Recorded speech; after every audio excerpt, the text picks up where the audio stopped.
On Easter Monday, April 21, 2025, the world bid farewell to a spiritual giant, Pope Francis, born Jorge Mario Bergoglio, who passed away at the age of 88 following complications from double pneumonia and a long-standing chronic lung condition. His death marked the end of a transformative papacy that reshaped the face of modern Catholicism and inspired millions across religious and cultural boundaries. From Buenos Aires to the Vatican, Pope Francis was born on December 17, 1936, in Buenos Aires, Argentina, to Italian immigrants.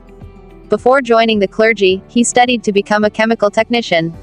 However, his path would take a turn in 1958 when he joined the Society of Jesus Jesuits, a decision that would ultimately lead him to the highest office in the Catholic Church.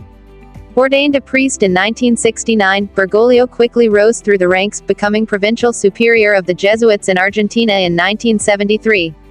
Known for his intellectual rigor and deep spirituality, he later became the Archbishop of Buenos Aires in 1998 and was made a Cardinal in 2001 by Pope John Paul II. A papacy of firsts. When he was elected as the 266th Pope on March 13, 2013, he took the name Francis, a nod to Saint Francis of Assisi, the beloved patron of the poor.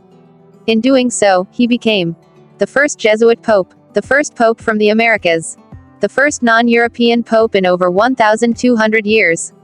These milestones were not mere trivia, they heralded a new tone for the Catholic Church, one of simplicity, outreach, and deep moral urgency. Champion for the marginalized, Pope Francis quickly earned the nickname, the People's Pope. He broke from the traditional trappings of papal luxury, choosing a modest car, wearing simple garments, and living in a guest house instead of the opulent papal palace. He used his platform to amplify the voices of the voiceless, advocating for the poor, migrants, and refugees, speaking out against economic inequality and corporate greed, calling for global solidarity and compassion. One of his most poignant quotes: "A little bit of mercy makes the world less cold and more just." Laudato Si, and the environment. In 2015, Pope Francis released Laudato Si, an encyclical that tackled climate change and environmental degradation as moral issues. It wasn't just a religious document, it was a rallying cry for the planet, embraced by scientists, activists, and faith leaders alike. He reminded the world that the earth, our common home, is like a sister with whom we share our life.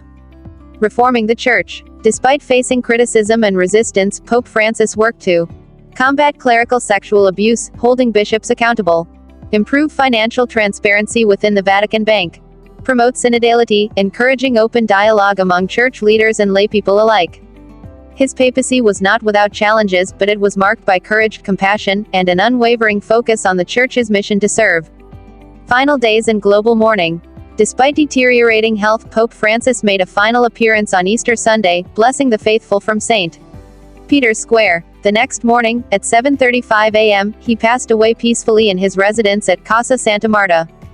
Leaders across the globe paid tribute. U.S. Vice President J.D. Vance called him a moral compass for the modern age. Roberta Metsola, President of the European Parliament, hailed him as the People's Pope.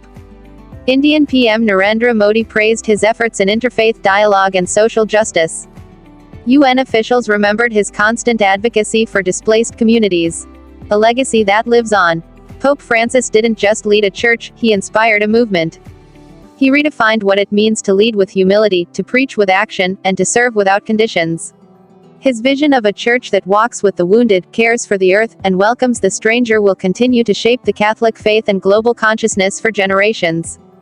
As bells toll across cathedrals worldwide, we remember not only the man who wore the white cassock, but the heart that beat beneath it. Rest in peace, Pope Francis, humble servant, faithful shepherd, and voice of mercy.